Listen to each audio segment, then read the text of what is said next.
Londres, 16 de enero de 1930. Hardy, profesor de Cambridge y uno de los matemáticos más prestigiosos de su época, recibe una extraña carta que viene de la India.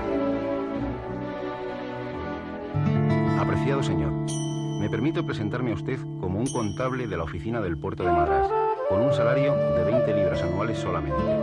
Tengo 23 años de edad. He hecho un estudio detallado de las series divergentes en general y los resultados a los que he llegado son calificados como sorprendentes por los matemáticos locales. Yo querría pedirle que repasara los trabajos aquí incluidos. Y si usted se convence de que hay alguna cosa de valor, me gustaría publicar mis teoremas, ya que soy pobre. Junto a la carta, Hardy recibe unas hojas de cuaderno que contienen 120 fórmulas extrañas. Por la noche, junto a su colega Littlewood, se pone a descifrarlas. Su sorpresa va en aumento. Las que consiguen desvelar les descubren que no están ante la obra de un chiflado, sino ante un genio de las matemáticas. Algunas de las fórmulas les desbordan por completo, pero como afirma Hardy, forzoso es que sean verdaderas, porque de no serlo, nadie habría tenido la imaginación necesaria para inventarlas.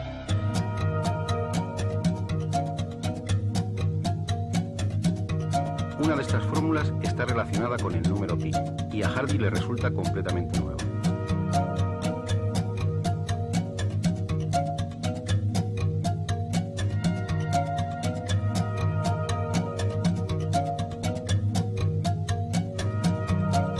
¿Quién es el extraño autor de estas hojas? Se trata de un joven de 25 años. Había mentido en la edad. Empleado de la oficina del puerto de Madrás en la India, sin ninguna formación académica. De hecho, había suspendido los exámenes en el colegio universitario, pero con un gran talento matemático. Su nombre es Srinivasa Ramanujan.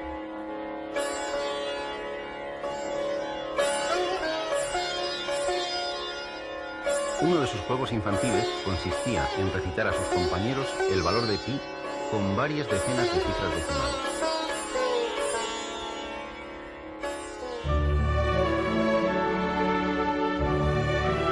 Sin dudarlo, Hardy invitó a este prodigioso joven a Cambridge, donde trabajaron codo con codo desde 1914 a 1919, año en que Ramanujan, aquejado de una grave enfermedad, regresó a la India. Murió al año siguiente.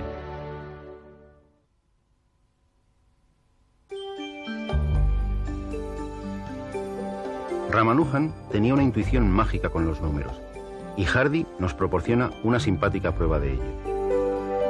Cierto día, cuando fue a visitarle, estando ya muy enfermo, le comentó que había ido en un taxi con un número anodino, el 1729.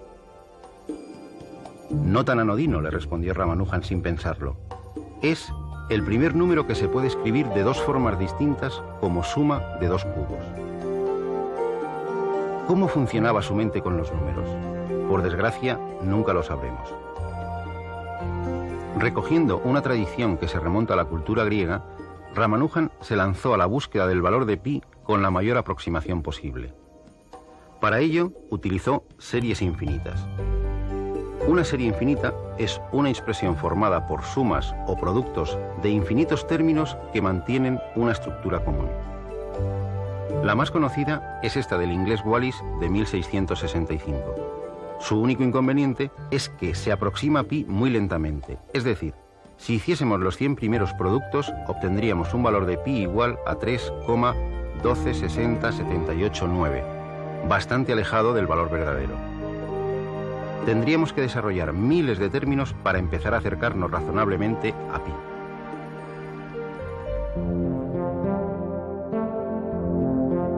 Desde el siglo XVII, series de este estilo han jugado un papel fundamental en la historia de las matemáticas y, francamente, no dejan de sorprendernos.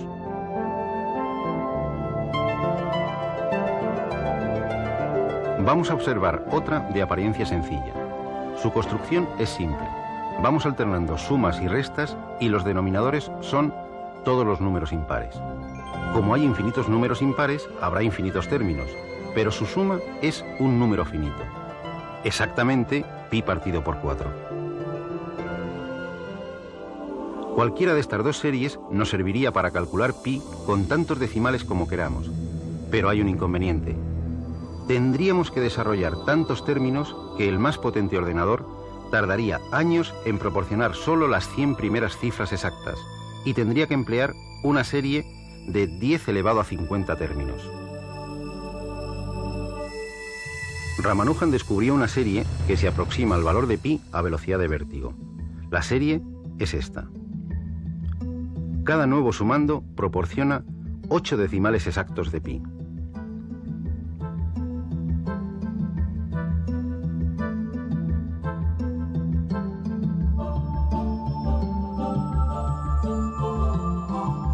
En la fórmula aparece un símbolo extraño, el símbolo exclamación, que detrás de un número es el símbolo factorial y representa el producto del número por todos los anteriores hasta 1.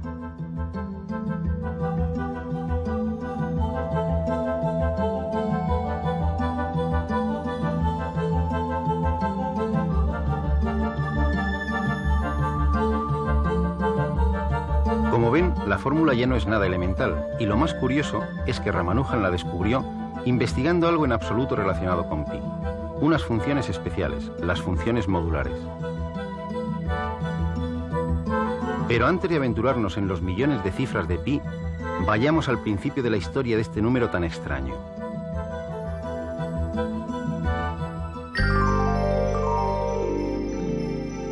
Todos recordamos de nuestra más tierna infancia la famosa fórmula: la longitud de la circunferencia es 2πr. Bueno, en esencia eso es pi, la razón entre la longitud de cualquier circunferencia y su diámetro. Si dividimos la longitud de cualquier circunferencia entre su diámetro, siempre obtendremos el mismo resultado, pi. Pero no es tan fácil medir una circunferencia, y además es imposible hacer estas medidas con una precisión total. Así que solo obtendremos valores aproximados de pi.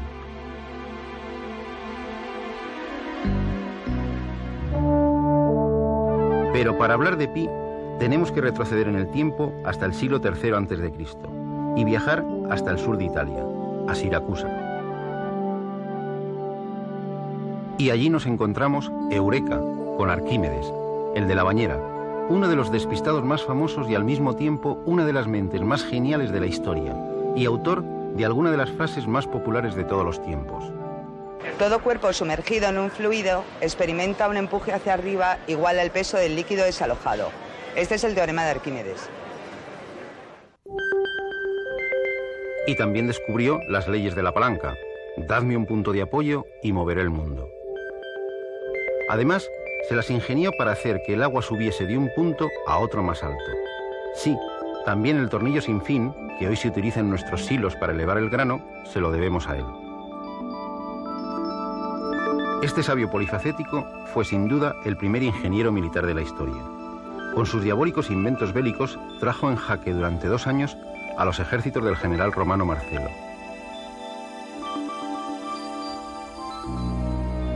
Murió atravesado por la espada de un soldado romano mientras dibujaba en el suelo figuras geométricas. Según la leyenda, sus últimas palabras fueron: no borres mis círculos. Arquímedes es el padre de un buen número de descubrimientos relacionados con las figuras y los cuerpos redondos. Pi le debe mucho a Arquímedes, o Arquímedes a Pi, según se mire. Euclides ya nos dice en sus famosos elementos que las áreas de los círculos son proporcionales al cuadrado de sus radios.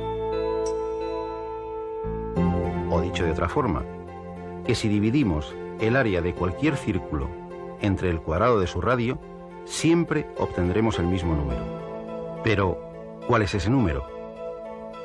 Un siglo más tarde, Arquímedes fue el que de forma bastante ingeniosa demostró que ese número es nuestro famoso pi.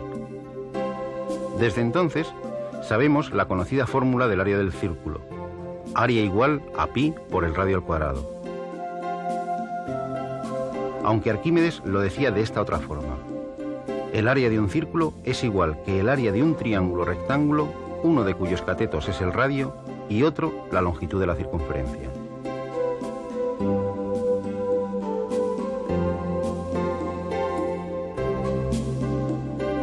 El área del triángulo es L por R partido por 2. Y desarrollando, obtenemos pi por R al cuadrado, es decir, el área del círculo.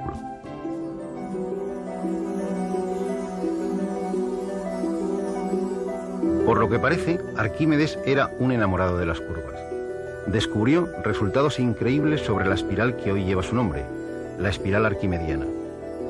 El área barrida por el radio de la espiral en su primera revolución es la tercera parte del área del círculo cuyo radio es el radio final de esta revolución.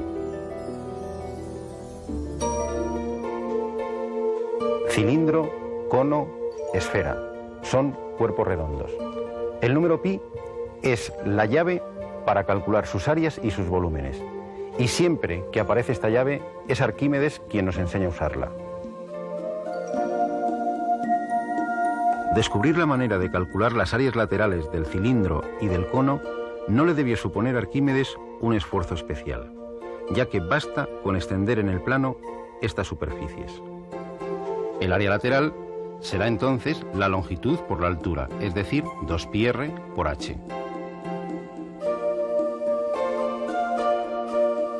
De forma análoga, es decir, extendiendo la superficie lateral en el plano, podemos calcular el área lateral del cono. El área lateral será pi por el radio por la generatriz. Los volúmenes de ambos cuerpos también dependen de pi. Así, el volumen del cilindro es pi por el radio al cuadrado por la altura del cilindro.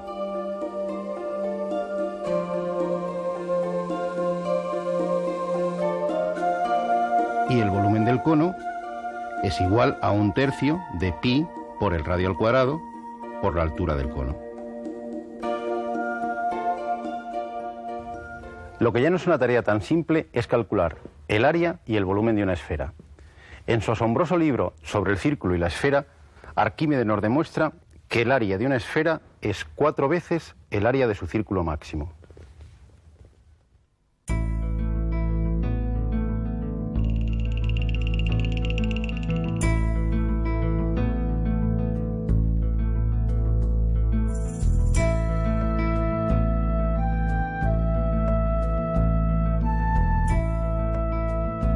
Descubrió que el volumen de una esfera es 4 veces el del cono que tiene por base el círculo máximo de la esfera y por altura el radio de la misma.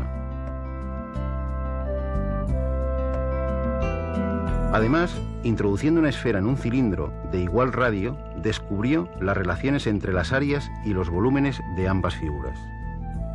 Utilizando sus propias palabras, cualquier cilindro que tenga como base el círculo máximo de una esfera y la misma altura que la esfera, tiene por volumen 1,5 veces el de la esfera, y su superficie, incluyendo sus bases, es también 1,5 veces la superficie de la esfera.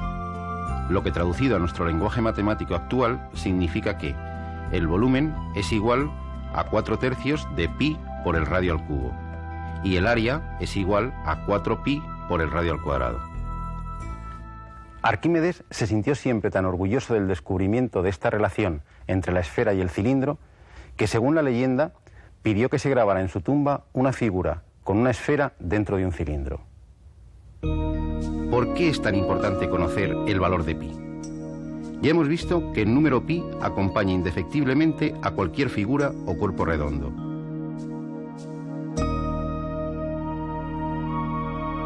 Para calcular cosas tan dispares como la masa de la Luna, o el material necesario para la construcción de un oleoducto, o la capacidad de los depósitos de combustible, o incluso la distancia de Madrid a Nueva York, necesitamos a pi.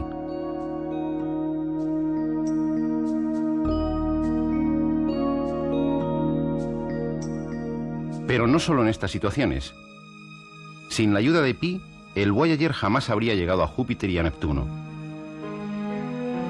En efecto, en el cálculo de las órbitas planetarias también está presente nuestro amigo pi.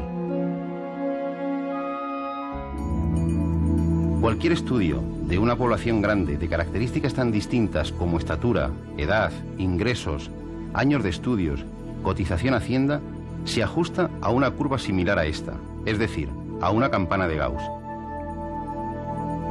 Pues bien, su área es la raíz cuadrada de pi. Pero pi, este extraño número, nos depara muchas más sorpresas. Estos son los números naturales. Y estos son sus cuadrados: 1, 4, 9, 16, 25, 36. Si tomamos sus inversos, obtendremos fracciones cada vez más pequeñas. Si sumamos todas estas fracciones, nos iríamos acercando cada vez más a un determinado número. En apariencia nada espectacular. 1, 64, 49, 34, 1. Nada espectacular. Bueno, no tiene nada de extraño, salvo que es precisamente la sexta parte de pi cuadrado. ¿Qué misterios rodean a esta constante universal de naturaleza tan simple, pero que aparece en las situaciones matemáticas más dispares? Quizá nunca lleguemos a conocerlos por completo. Pero lo que sí sabemos es que ha ejercido un poderoso influjo entre los matemáticos de todas las épocas, y desde hace más de 3000 años. Desde que en 1761 Johann Heinrich Lambert presentase en la Academia de Berlín la primera demostración de que pi es un número irracional, sabemos que este número no se puede escribir como una fracción, es decir, que tiene infinitas cifras decimales que no se repiten periódicamente. Jamás podremos expresar con nuestras cifras su valor exacto.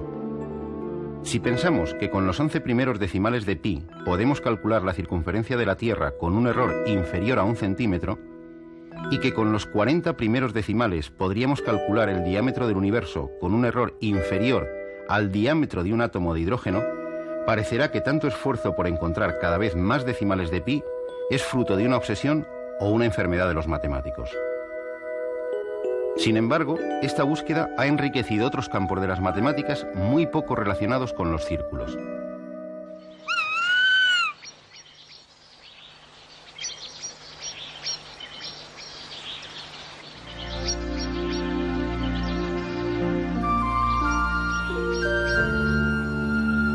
¿Qué tiene que ver el río Amazonas con el número pi?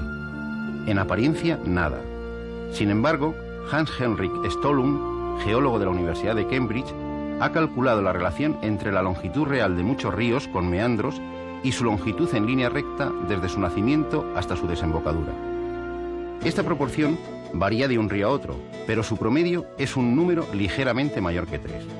Lo realmente curioso es que en ríos como el Amazonas, el Mississippi y los grandes ríos siberianos, todos ellos de enorme longitud y pendiente suave, esta proporción es poco más de 3,14. Sospechosamente parecida al número pi. Pero vayamos al principio. En la Biblia aparece una de las primeras referencias, no muy afortunada, del valor de pi. En el libro de los Reyes se citan los utensilios que Salomón mandó construir para su templo. Entre ellos, un mar de fundición, un gran cuenco. Según el texto bíblico, hizo fundir un mar, 10 codos desde una orilla a la otra, completamente redondo, y su altura era de 5 codos, y con una cuerda de 30 codos lo rodeó. De la cita se deduce que asignaba a pi el valor de 3.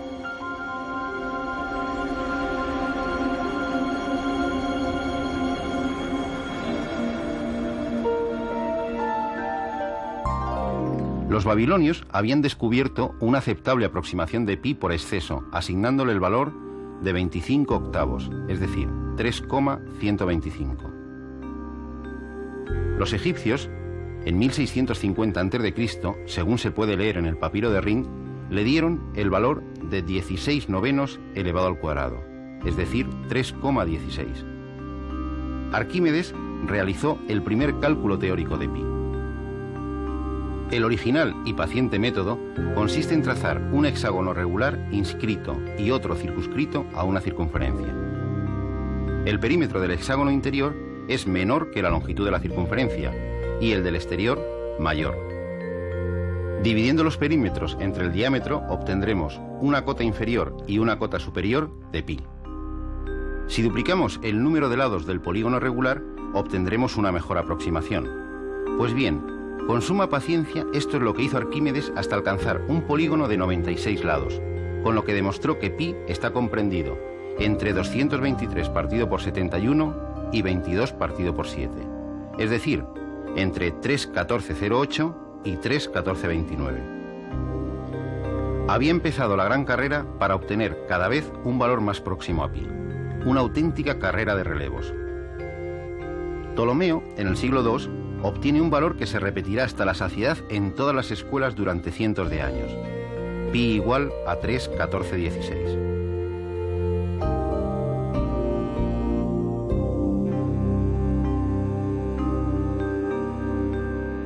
En China, en el siglo V, Chun Chi da el valor de 385 partido por 113, es decir, 3,141592. 7 cifras, no está mal.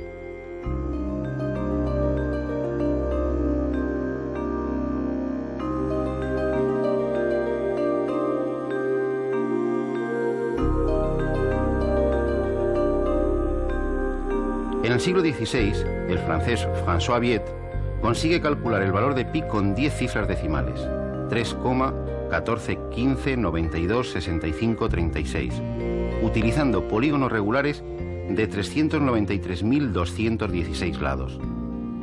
A finales de siglo toma el testigo el matemático Ludolf van Zeulen, que dedicó más de la mitad de su vida al cálculo de pi. Llegó a trabajar con polígonos de billones de lados. Tal era su obsesión por pi que hizo grabar en su sepulcro, como todo epitafio, los 35 dígitos con que calculó su valor. 3,14, 15, 92, 65, 35, 89, 79, 32... Con la aparición de las series infinitas, la tortura de los polígonos con millones de lados desaparece, aunque los cálculos para obtener buenas aproximaciones siguen siendo engorrosos.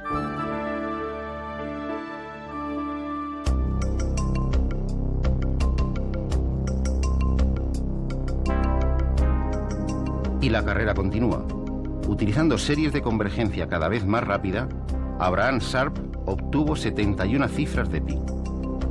Days obtuvo 200 cifras en 1824 y Richter, 30 años más tarde, obtuvo 500 cifras.